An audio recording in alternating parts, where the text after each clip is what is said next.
Oh, well, he's ever since I've known him, he's been waiting for me to die. I've met him when he was about 8 years old. Asked me about, was I going to die soon? And I told him I hope so. But so far, here I am, eating Twizzlers, drinking bourbon, and taking microchips. What do you call it? Microdoses. Doses. Yeah. Who knows? I probably have one. Probably have a microchip in my nose. It's very big, as you can see. As I get older, the nose grows. But look, Toxie's over here somewhere. There he is. Toxie loves you. He loves you, Brian. Hi, Toxie. Anyway, Matthew is obsessed, and he went to a lot of trouble to put this book together. I have to say, I've not perused it, nor did I particularly care for the cover. But I think the cover could be very hurtful, and I'm sorry about. I had nothing to do with that cover, nor did I even have anything to do with the book, which is why I'm hired a big time PR agent for Matthew, because he did this all on his own, and good guy. He talks specifically about your death in the introduction from the standpoint of, we should probably get this book out soon because maybe Lloyd hasn't taken the best care of himself.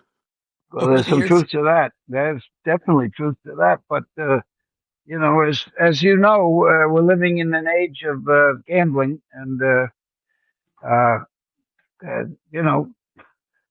think a lot of this has to do with, I could croak right now on your show, but it doesn't feel like that's about to happen.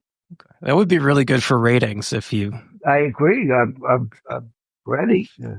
No problem. Is it something that you have always been obsessed with yourself? Mortality?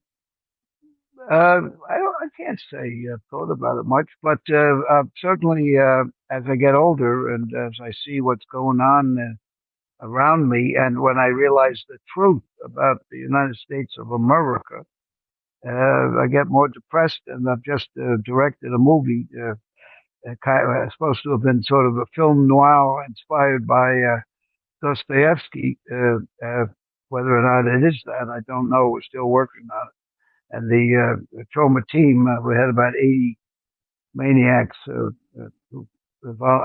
came out to be part of film history in the underground, and they added elements that were very Troma-ish, which I wasn't prepared for. I didn't supervise properly. So we'll see how close to either the film noir genre or the Dostoevsky tribute, but I guarantee you it's very depressing. So even though they tried to, they did everything they could to go against what I wanted. I tried to approve. I insist on approving everything, and for some reason I didn't yell enough. So a lot of stuff is there, that a lot of background. You'll know when you see the movie, and probably Andrew could send you a cut of it if you want to look at it. We're going to have our first focus group on February 21st at the NYU film class. So we'll have some people there who spend $80,000 a year on that wonderful film school and see what they have to say. We give them, we give them questionnaires. They know nothing about Troma, of course, because they're only taught about George Lucas. So we'll see how they react to our questionnaire, and we'll learn something. And the focus groups are useful.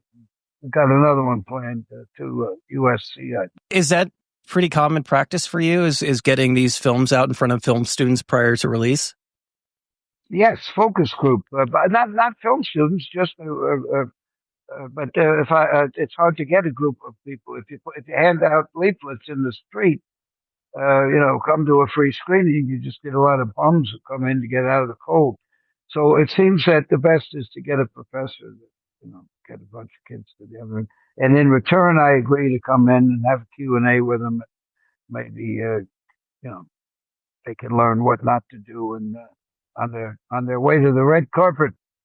By the way, my daughter, Lloyd Kaufman, has a film that just played in Sundance. she and her co-director, her boss, who's co-director, got a standing ovation for the Alabama Solution, about the horrors of living in Alabama and being in a prison. Most of them are there for very small crimes and are being beaten up and tortured. And luckily, they have cell phones. My daughter lived with these prisoners for 5 years, and they're not in the prison, but became their friends. And they shared a lot of horrors of Alabama, which is not even a state; it's a colony. But you know that. We've known that for a long time. Anyway, enough about my daughter. It's all about me. Well, Me. Although my other daughter, Lily Hayes Kaufman, has a movie that just got into Fantasia, Brian, called Occupy Cannes, about the Troma team at Cannes the last time we went. We'll never go again, of course. It's educational. It's a documentary, but very entertaining, very funny, and very entertaining. And it's Roger Corman was he and Julie Corman, actually Julie and Roger in that order. They were executive producers. I think we may have killed Roger, but what can you do? You know. So, in spite of the example that you've set for them over however, years, we've dedicated this movie to Roger Corman and to others of the Troma family who have died recently, who are involved in the film. I hope you don't die. It's terrible. It's too late. I could probably stick something on the film by. Yeah, I got to edit this thing though. Somebody has to do the post production on this show. And what, a movie? A movie's been edited already. No. If I die on the podcast, then we're screwed. Well, the good news is we have editors at Troma who are incompetent, but they can do a good job. They'll if you leave some instructions, they'll take care of it. And I'll make sure you look good. In spite of the example that you set over the decades, and I assume probably to a certain extent, you probably tried to push them in other directions. You have two daughters who still went into filmmaking. Yes, I did everything I could to, and they did rebel. One of them, one of them went to Duke and Harvard Law School Harvard Business School, and went into banking to rebel. But once she had her ass grabbed a few times, and she got tired of $400 bottles of wine and hanging out with these, bougie assholes. So she retreated back into the world of writing, and she made. Well, even though she's got two grand monsters for me, she's able to put this film, a wonderful film, and just got into Fantasia, which in my opinion is the very best curated genre festival. So it was very exciting because this is a documentary and there's very little. I don't think there's any. Well, there's blood, yes, but it's all makeup. It's street theater on the Quasette at the Cannes Film Festival. Occupy Cannes. And boy, did we occupy. Again, this idea of getting away from things. She wanted to get away from, the sexual harassment and the bougie people, so she ended up in the entertainment industry? Well, she's a very good writer, and she figured, that's what she likes to do, in spite of the fact that she decided, she wanted to do what she loves doing. She's a very good writer. She majored in English, and she's got these two kids, so she's got a very full plate. But she's got another project she's organizing now, which should be more of a narrative, but it still should be very interesting. I wanted to talk a little bit more about the focus grouping because I'm very curious what kinds of questions you're asking these, I assume like 20-something-year-olds. Well, certainly, Andrew can send you whatever we're using this time as a questionnaire, but, we have multiple choice. It's ironic we call it focus group because we're rather famous for our films being out of focus. So, it's yin and yang again. I majored in Chinese studies at Yale, and it's about all I came out of the Chinese studies is the deep appreciation for Taoism. But trying to work with nature, not to pollute the American Gulf. the Mexican, what's it called? Mexican Gold? I don't know, whatever it is. It had multiple choice. So the first one's usually, how would you rate this film? 1 to 10, 10 being the best. And then there are other questions. We try to find out. There's things in the film that people might not understand. So, did you understand that so and so did this? What do you think of the title of this film? That might be a question. Um, it would try to get a sense of, we give them room to talk too. If they want to write something, you have any suggestions here, and we try to tell them up front that, look at the basic movie. The sound isn't there. That, they usually say, oh, you need to work on the sound. Hasn't been sound mixed yet. So we're putting in temporary music and sound, and maybe some hints of the score, but the score isn't ready yet.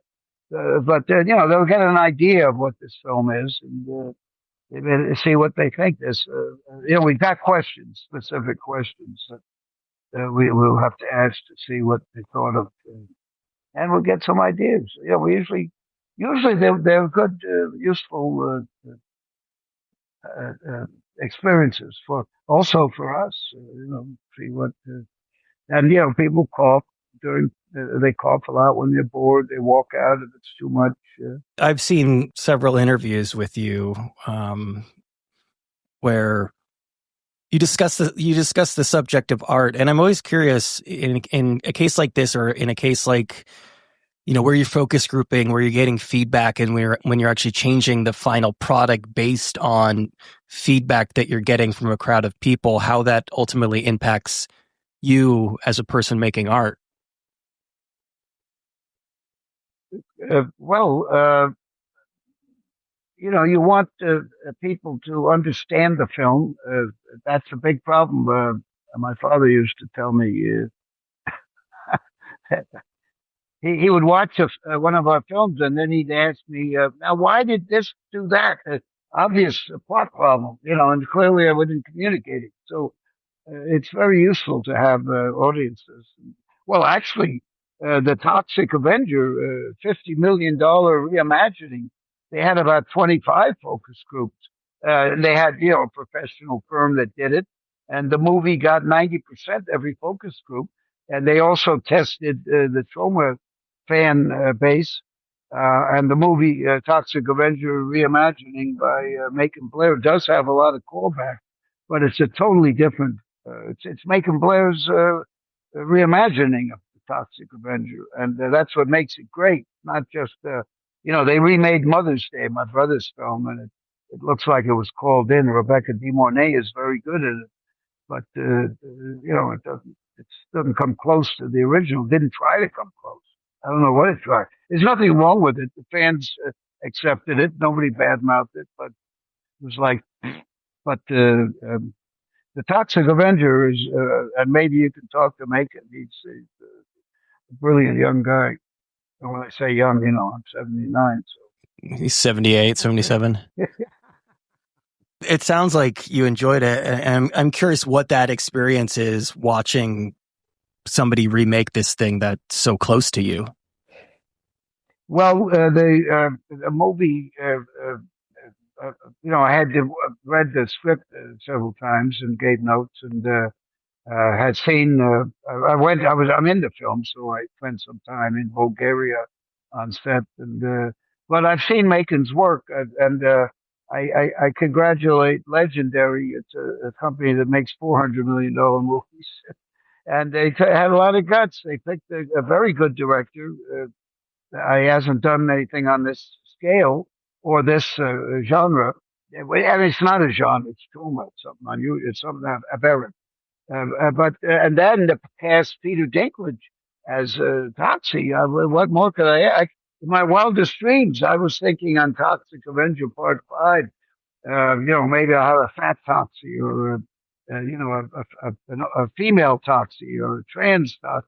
But I never, for the life of me, thought that they'd get Peter Dinklage, who is a terrific. He's a wonderful actor, got a beautiful singing voice. His wife is, perfect. And I got to know him a bit, and he loves the film. And He he asked me a few times, when's it coming out? I have no idea. Although now apparently it is coming out. Cineverse, the distributor, says August 29th. They're going to go 2,000 screens. So maybe Uncle Lloydie will at least get a little bit of notoriety, and maybe our our Troma. We have a Troma streaming service that's very good, Troma Now, and maybe that'll get a few more subscribers. It's profitable, but very small. Probably the only streaming service that's profitable. Troma Now, the app is 100% free, and so is the first month. About 1,000 movies on it. 50 years of movies, and the movies that we've acquired over the years that are independent, that come from the heart. And yes, maybe good, maybe not, but they are from the heart of every filmmaker. And we have Dustin Hoffman's first film. We got Kevin Costner's first film. We made we financed Samuel Jackson's first film, of which I shot the climax. James Gunn, of course, worked for us. Well, Romeo and Juliet in a few of our films. Stan Lee's in about 8 of them. I didn't discover him, but he's in about 8 of our films. And Lemmy from Motorhead. I mean, we've had a lot of interesting people, but you're about the only person that's ever heard of us or had any interest in us, other than Matthew. Sorry, other than the guy that wrote a book about you, yeah. Mathew Klickstein, good guy, worked hard and deserves some help, and that's why I hired this PR guy for him. We're not going to make any money, but it may help him. Maybe he can get a real gig where he gets paid. He can write a book about, let's say, Michael Bay. That's a real director. Maybe Klickstein can get paid and do a movie about Michael. That's called irony. No, I'm aware. I don't particularly admire Michael Bay, although he probably is an auteur film director. I did read a French article where they, in the Cahiers du Cinéma, because of being a bougie of the highest level, I speak fluent French, so I can read that crap. And there was an article a while back suggesting that Michael Bay is, in fact, an auteur. I know the Troma family is not a big fan, nor Trey Parker or Matt Stone. They make fun of him. What do you need to be an auteur? It's writing, directing, it's carrying out your own vision, and that seems to apply to Michael Bay in some sense. I think I'm sure it does. When I read the article, I did take it to heart. I'm talking about it now. I take it all back. Michael Bay movies are the best. I love them. No, I'm kidding, but it's not my thing. But Chabrol and Godard and Samuel Fuller and John Ford and Howard Hawks and Stan Brakhage, the greatest visual artist of my lifetime. There's a lot of great people that I admire. Unfortunately, they're all dead. But John G. Avildsen was my mentor and pot marijuana guru.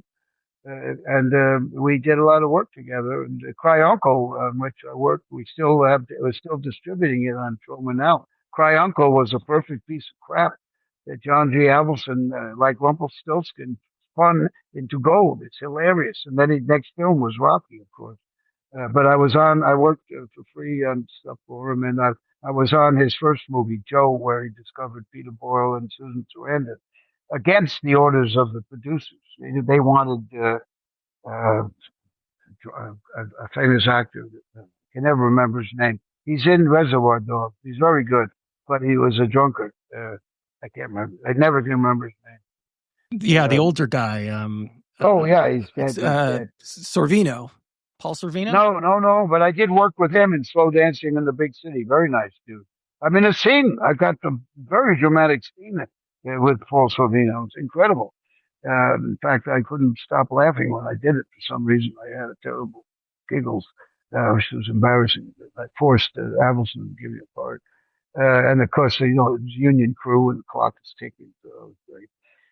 But no, this was another guy.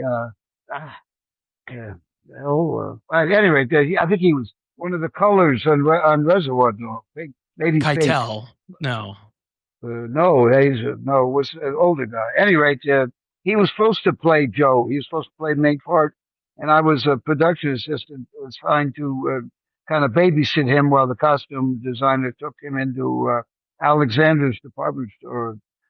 We went up the escalator, and I felt some stuff on my blue jeans, and the guy was pissing on my leg. And very exciting, but I was, rather young and petrified. That was Paul Sorvino. It wasn't Paul. He did not urinate on my leg. It was a more famous, a guy older from. I think he did Legs Diamond, or he did. He's one of the great. He's a great. You'd love him. He's great. But at any rate, that was the end of him. And Cannon then agreed to give Peter Boyle the part, and we became friendly. So he closed. And a nice guy, very nice guy. And Avildsen was definitely a major mentor of mine. That was Stan Lee and Jacques d'Amboise, the Balanchine's favorite ballet dancer. And, I took from a lot of very great, people of the previous generations. I had experience with Otto Preminger, with Fritz Lang, the guy who made the metal. I made poor Fritz Lang watch my first feature-length film, black and white, shot with a Bolex, no sync sound. Poor bastard, he was wearing a patch on a death's door, and he lived up in Bel Air. But how nice! He watched the thing. I still have a letter from him, one line, "Dear Mr. Kaufman, I watched your film." But I did meet him in his house in Bel Air. A good guy, and Preminger, a tough guy, but accessible. Probably saw my resume had Yale on it. And got into. I had some good things with him. It didn't quite work out, but great experience. And but it's all. If you ask people at Troma who Otto Preminger, they have no idea who Otto Preminger is, nor do they know who. They might know Metropolis. Metropolis, yeah, and maybe M, but they don't know. They can't blame them. I don't know. I don't know who a lot of people are. I don't know who the new people. What did Fritz Lang say about your movie? He wrote a one-line letter. It said, "Dear Mr. Kaufman, I watched your movie, Fritz Lang." And he sent it. I had mailed a 16 millimeter to him, and he mailed it back. And then I have another letter from him. I can't remember what that said. There was also one sentence. But what the hell? It's in my archives. My archive, thanks, Stan Lee has his archives in Oklahoma. And he said I should put mine, which are worthless, in the same place. I don't really have anything, but stuff like that. I have, when Doug Sackman, my Troma son, died recently, horrible. But one of our fans, one of our employees, and his mother and girlfriend found Troma history in Doug's house, like James Gunn's original letter when he applied for employment as my assistant. Beautifully, full page, lots of words. And there's stuff like that that's in the archives. That may have some history, but I never had a secretary. I have no file. So if anything interesting comes in, dump it in. But they only want paper. Picture. Do you remember what Joe Franklin's office looked like with the? Yes, I was there a minute. Joe Franklin was the nicest guy to us. I made a movie called Battle of Love's Return, unwatchable, but it got into a couple of theaters here. And the New York Times was, the critics were quite generous. It's Oliver Stone's first movie and Lynn Lowry's first movie, but and I had to play the main part. But and my father is in it, and the movie starts off. You think, oh, this is going to be good. My father was terrific, but the rest of the movie. And Lynn Lowry is very good. He put me on his show at least twice to talk about Battle of Love's Return at Yale, and Nita's office was a bit. And if you see my desk, my partner is Michael Hers, my partner of 50 years, who is averse to any kind of being out in public. The desk is, we're in the same room, of course, facing each other for more than 50 years. And his desk is immaculate, and my thing looks like Joe Franklin. worse probably because he could probably find things I can't find. I mean, I can sort of find stuff. It's disgust. It's a mess. You should come by. Where are you, Brian? This was probably 10 years ago, but I lived in Astoria for about 20 years. I moved recently, but I went over to Long Island City and interviewed you at the Troma offices about 10 years ago. Oh, well, thank you. How was it? I'm doing it again, so it couldn't have been that bad. Yeah, right? Thank you. Well, we got the high-powered Jeff on the case. So, next step is Publishers Weekly. He's getting an interview with Publishers Weekly, apparently. Not for me, but hopefully for Matthew. But apparently they're going to do something. You described the movie as unwatchable, and I don't know if you're being a little bit tongue-in-cheek, but how does... No, it's definitely, I can challenge you. We'll send you it actually is on the DVD. It is and in those days, the critics could discern between $200 million Spider-Man and some idiot who was making a movie for $8,000. And but apparently they saw something in it, and the reviews were pretty generous, I have to say. Never today. Hey Joe, $150,000 movie made in New York, all unknowns, unknown director, got Academy Award nomination for Best Screenplay in 1970, 70 back then, and never would happen today. Not a prayer would have happened today. But on the other hand, good old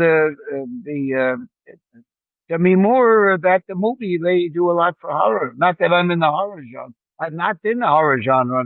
Stupid me. I should have made horror films, but I did something else that doesn't fit anywhere, except that you may like it. Joe's an interesting movie because, I know they say this a lot, but it's hard to imagine that movie specifically being made now because of, it's a pretty realistic depiction of violence to a point that I was reading about it recently that I guess there was a murder case that happened before, and the judge made the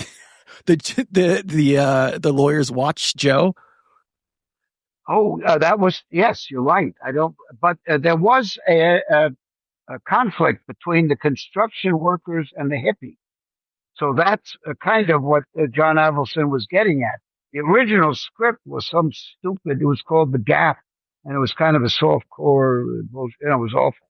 And Avildsen had a friend who worked with him at an advertising agency, Norman Wexler, crazy guy, great guy, but had a problem much worse than I do. And eventually he died. He was a manic depressive. But he wrote Joe, and he wrote Saturday Night Fever, one other thing. A brilliant dude. And his daughter was in Rocky, and he hung around. I'm sure he had a hand in Cry Uncle, but Avildsen found another great talent to write Cry Uncle, and they made it into a kind of a slapstick satire. Well, have you seen Cry Uncle? If you haven't, you ought to see it. It's terrific. It's hilarious. It's on Troma now. You can see it for free. But it's such a great example of turning, Rumpelstiltskin, straw made into gold. And the movie was hugely successful. It got busted too. It came out as X, but it did get busted. And I raised some money for it, so I got to be inside on the producing of a movie. So for me, a total idiot. Avildsen, because I'd worked for him for nothing and helped him, till he found his next gig, he put me on as assistant director. I knew nothing. They also had me do the casting, and I videotaped all these people, some of which I knew because they were in theater. I go to theater a lot. But Sorvino, I interviewed him. He was nothing. That was his first movie, Cry Uncle. He was the only one I had. The production manager was a doofus, so I got kicked off the production manager, and but I had handshakes with the SAG people who were in the movie that they would just they would look away. They would ignore the overtime, and he was the only one that put in for the overtime. But his scene is terrific. Well worth it. It's a wonderful scene. It's terrific. And a good guy. And we were friendly on, I never met the daughter, but I enjoyed working with him on slow dancing in the big city. Good guy, and it's a good film. It just didn't make it. The Saturday Night Fever was preferable in those. It strikes me that a big part of your career comes down to just being open to opportunities as they come by, and maybe not saying no to a lot of. Yes, I do a lot of stuff for free. In fact, I'm going to be acting in a very important film coming up that's shot in New York. In fact, it'll have a lot of Troma stars in it, where I get to play a masturbating person on the subway for no pay. And we have to go on the subway and do that. And with the current climate where everybody's, they've got the extra cops on the subway. That's going to be fun. And they asked me to go and do it very early in the morning. I said no. So we're going to have to, I'm not going to get up and, I know they want the subways to be quiet, but we're going to have to do it. I'm not getting up, but I'm not getting paid. Maybe they'll pay my entrance into the subway, but, you learn something from that. And I have a master class that's been at Oxford University for 2 days, Russian, before Putin, the Russian Film Institute. There are about 600 drunks in the audience. Wonderful questions. I've been all over the world with a master class, even in, what the hell was not Uzbekistan, one of the stands, one of those Uzbekistan places.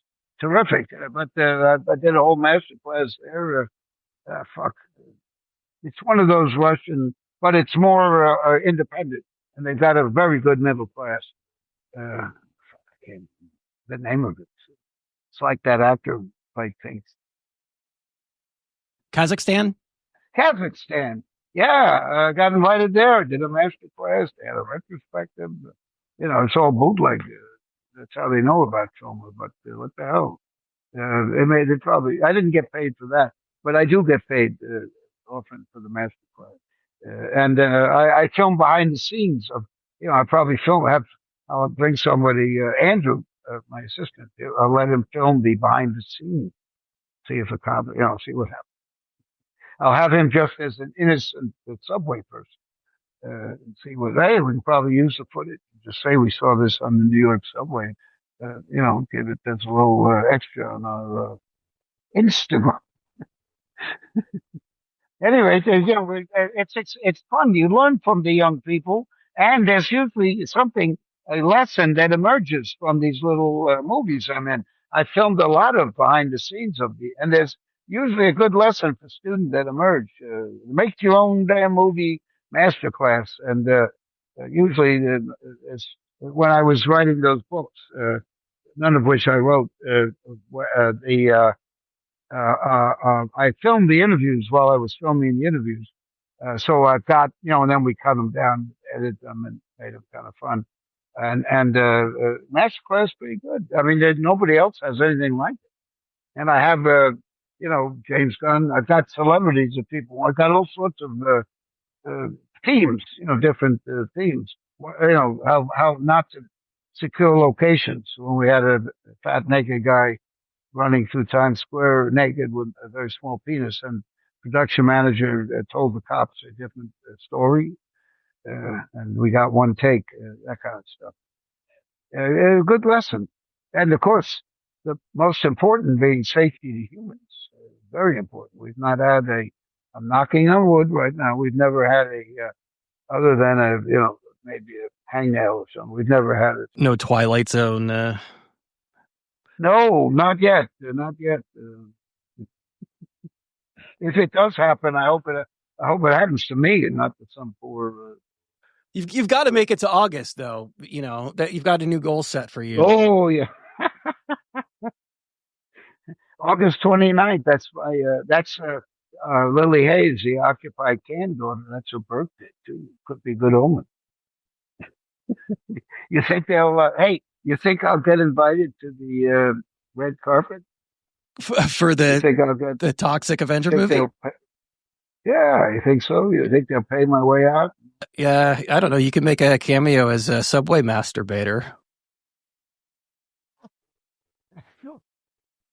I was going to suggest for your next book, from master class to masturbator.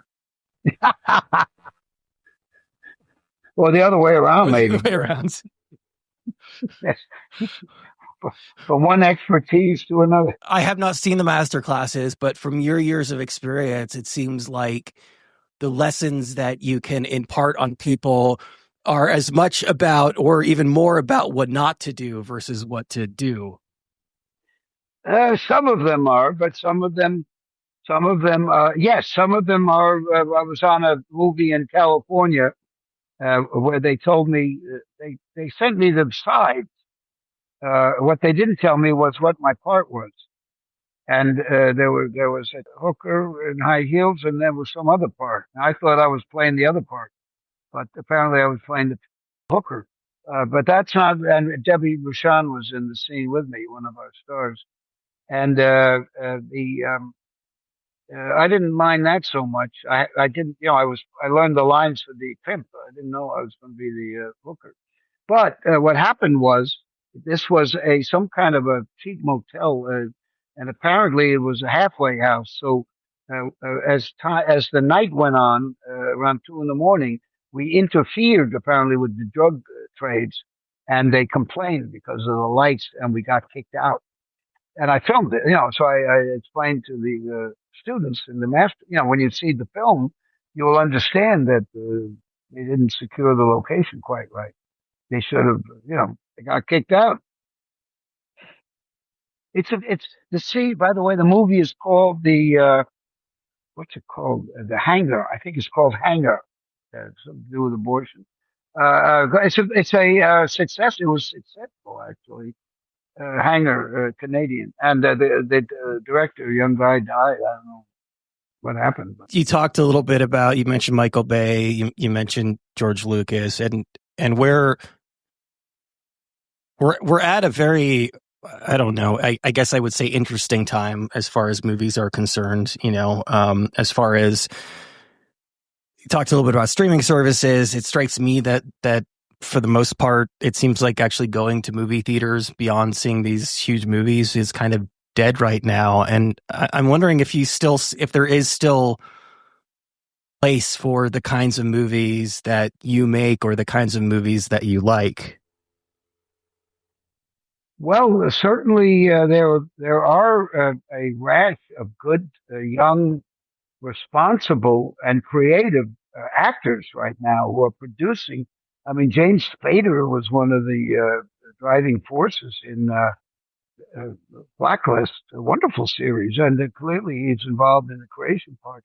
And then there are these younger actors, wonderful. The young guy. Oh man, he's a Troma fan, but he's got a film out now that he wrote and directed, and he's great. And he's got a circle of really talented young. They're obviously eccentric, but they're terrific. Can't remember his name. I've met him a few times. He's a fan for sure. He's got a film out now too, or something like Alone, or I'm a pain in the ass, or something like that. But I can't remember anything. But it's very good. He's great, and the young women who are directing and producing, and I think it's not the world of Bob Downey Jr. It's not the world of the nepotistic, drunken progenies, drug addicts. I think it's a new creative mainstream group. But I think unless they're anointed by the small number of gatekeepers, there's so many talented filmmakers. They come to us. They're on Troma now, and their movies should be in theaters. Maybe not every day, but certainly a week here, a week there. They're wonderful films. Kill Dolly Kill. It's a musical, rock musical starring a very talented transvestite, and it's funny and exciting and just a brand new, wonderful film. The one in England that actually did play a lot of theaters should play here. One of my proteges. Eating Miss Campbell, about American schools, but made in England. it's very Troma, but it's different, totally different, and very funny and shocking and satirical, and did very well in England. And I produced it, and Liam Regan, who directed another movie that's on Troma now called My Bloody Banjo, which nobody knows about, but when it's watched on Troma now, where everybody finishes it, there were so many buried treasures on Troma now, really good movies that I know if they were in theaters, because some of them do go. We just had a weekend in Portland with Ben Johnson's film. Great, it's very good too. It's about hunting, anti-hunting, but it's very Troma and makes fun of the macho men who are actually gay. We got them in, half of Trump's cabinet, you know, probably, covering it up in the closet. But it's a very funny and well acted, a great film, and it has played some theaters, and the audiences usually. The problem is he as the director has to go to the theater to talk to the crowd, but it's always close to sold. It's got good word of mouth. Very good. And there's Tom Lehrer music in it. I mean, it's a. So you said Tom Lehrer music. That surprised me a little bit. Yeah, well, he has a hunting song. Yeah. That's in the movie. We re-recorded, of course. Didn't, but I don't think we used his voice anywhere, but we did re-record it. It's very, it's a perfect song. He wrote it in 1960. Still very, we killed off most of the animals. No elephants left. That kind of stuff. Hunting. Anyway, but that's not the whole issue. Now I'm having problems remembering the name of the movie, but it's very, very good. It is in some theaters. Anyway, Ben Johnson. I have to Google it. I'm sorry. Got a brain fart. It's late in the day, Ryan. But Ben Johnson, Yawn Yeti is his tag. What the hell's the name? And I'm in it, of course. At this point, you mentioned movies that have ended up on the service, and you've said that they're very Troma-like. And I'm curious, like from your perspective, what it means for a movie to be Troma-like. Well, to have the Troma School of Filmmaking tends to be a potage, a cuisinart of genres. So my proteges, if you will, even James Dunn, for some part, has Troma in him in his movies, and then maybe that the pathos combined with the eccentricities and the superhero stuff works. The pathos is what made Toxic successful. It wasn't that he crushed heads, although in its day that got a lot of attention. But it was that he was, lonely and had a girlfriend and was true to his mother, trying to take care of his mother. And, it's like Spider-Man. I copied Spider-Man. Stan Lee, helped me out with a lot of that stuff. He would, Kabuki, he loved Sergeant Kabuki, man, NYPD. And his message was always to try to, get a little more in with a larger audience. But it's like Orson Welles' Scorpion and the Frog story. The frog, and it's in my nature. I don't think I'm capable. Are you the frog or the scorpion? Well, there's neither, but the idea of it being in my nature to do what I do. Like, I don't think if they put me on something and said, "Hey, we got a job for you. We got a nice action film with it," straight to, I wouldn't know what to do. James Bond, I wouldn't know. Or one of those, I wouldn't know what to do. I don't know how to. I mean, I tried to, I promote that whatever I do is a cult. It's underground. I mean, about it. And, well, thanks to Jeff, I think Publishers Weekly knows about Matt's book. But 50 years of, there's not been one mention of Troma in any of the trade publications. We just had our 50th year, and we have a fairly big footprint. We remake Poultry Guys being reimagined by Mercedes Views.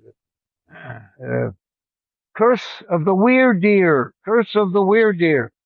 Deers become like werewolves, but they're weird deer.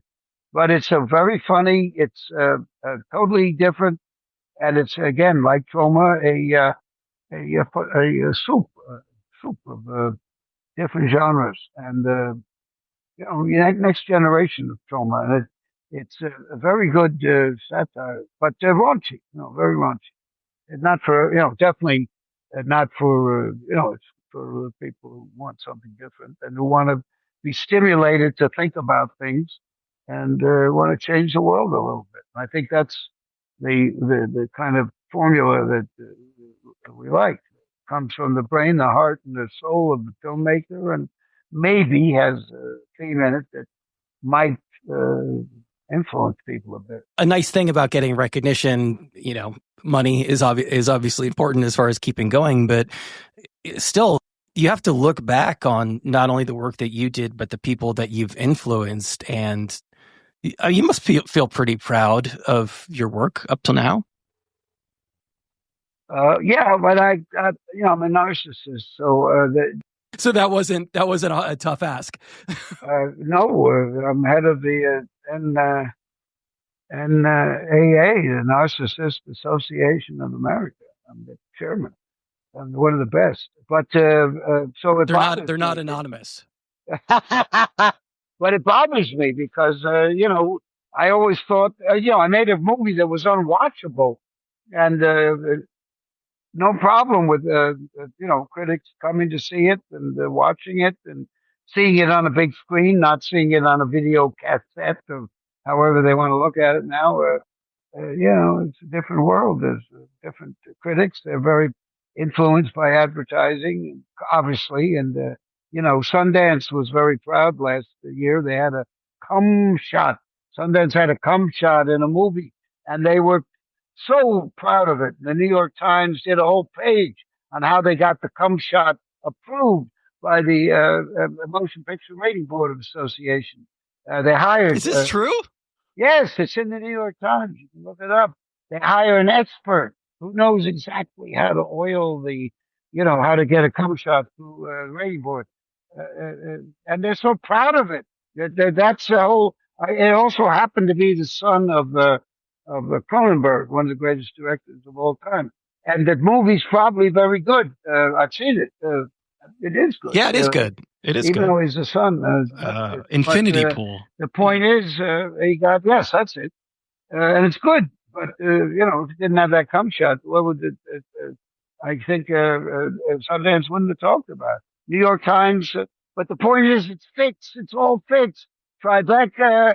This is it. And the biggest truth of my whole life, and my grandmother, my Grammy Kaufman, from the time I was a little boy, and so same with my DNA's in our blood in my progeny and my grandchildren, which is not necessarily good. It's shit disturbing. It's not a good thing, but they all have that. She fed me all sorts of stuff. She fed me a book called Brave New World. It wasn't what you're thinking. I read that, but it was it was written by Scott Nearing, a great, great, great man, a professor, blacklisted Pennsylvania University. But it was about China and Mao and how they kicked out the whores and the croupier and the check on check and the corruption. But we know it didn't turn quite out that way, and you got this maniac running China now. But the point is, I have a lot of that in me, and I wanted, as a result, my films have themes like abortion in Citizen Totsy that a little ahead of their time.